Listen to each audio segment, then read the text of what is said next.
Salut à toutes et à tous. Une équipe d'astrophysiciens rapporte la découverte d'un couple de quasars très serrés, séparés d'à peine 30 000 années-lumière, ce qui équivaut à la distance qui nous sépare du centre de la Voie lactée. Son petit nom est J2037-4537 et il est situé 1,1 milliard d'années après le Big Bang. L'étude est publiée dans The Astrophysical Journal Letters.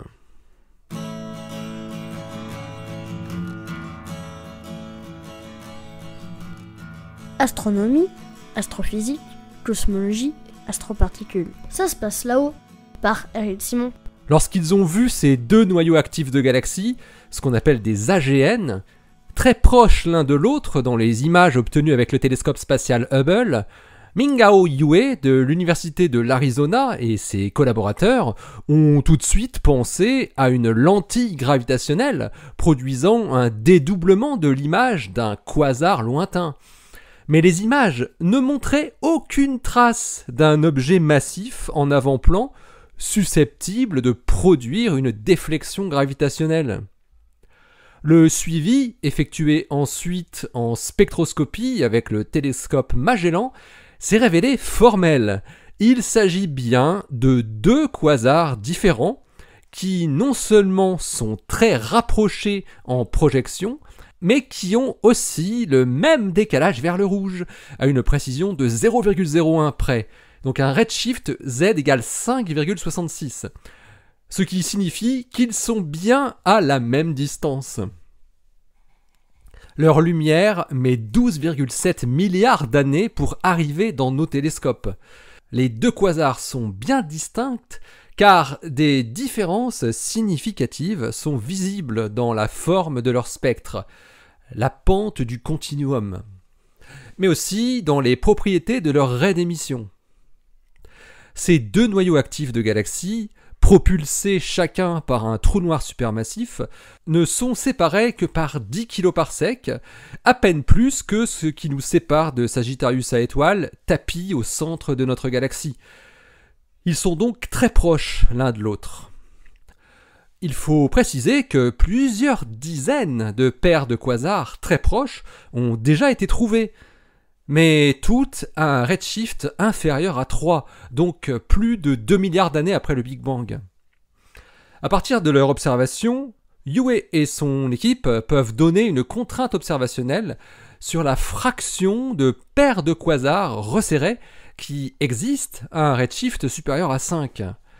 La limite inférieure pour cette fraction de quasars qu'ils estiment vaut 0,3%. Donc il y a au moins 0,3% des quasars qui vivent dans le premier milliard d'années post-Big Bang qui doivent former des couples resserrés.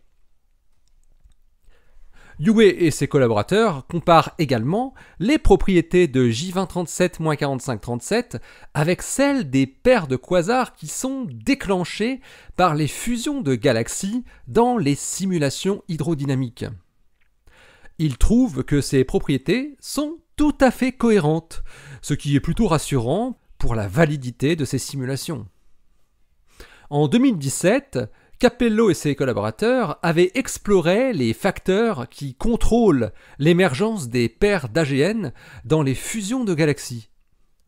Ils avaient conclu que les paires de quasars serrés apparaissent généralement dans les fusions de galaxies dont les trous noirs supermassifs ont un rapport de masse proche de 1 et des séparations inférieures à 10 kPa. Il est donc plausible, selon Yue et ses collaborateurs, que le double quasar J2037-4537 soit déclenché par le processus de fusion galactique. Alors il ne fait pas de doute que de nouvelles observations seront effectuées dans le futur, que ce soit avec ALMA ou bien avec le télescope spatial James Webb, et elles pourront révéler plus de détails, notamment sur la cinématique du gaz, et elles permettront d'étudier comment ce gaz alimente les trous noirs dans ce système. Yue et ses collaborateurs ont aussi remarqué une chose: malgré leurs différences dans la plupart de leurs raies spectrales, les deux quasars montrent des similitudes dans certaines raies d'émission. La raie Lyman alpha de l'hydrogène, la raie N5 de l'azote, et l'arrêt SI4 du silicium. Pour les chercheurs, c'est peut-être une preuve supplémentaire de l'association physique des deux quasars, et cela pourrait encoder des informations critiques sur la manière dont les activités des quasars sont déclenchées. Car il n'est pas exclu que ce soit le rapprochement qui transforme les trous noirs supermassifs en noyaux actifs très brillants qu'on appelle quasars. L'article de Mingao Yue et ses collaborateurs est paru dans The Astrophysical Journal Letters, le numéro 921, et oui, toujours lui qui est en open access. Il est paru le 10 novembre 2021, et il porte le titre « A Candidate Kiloparsec Scale Quasar Pair at Redshift 5.66 ».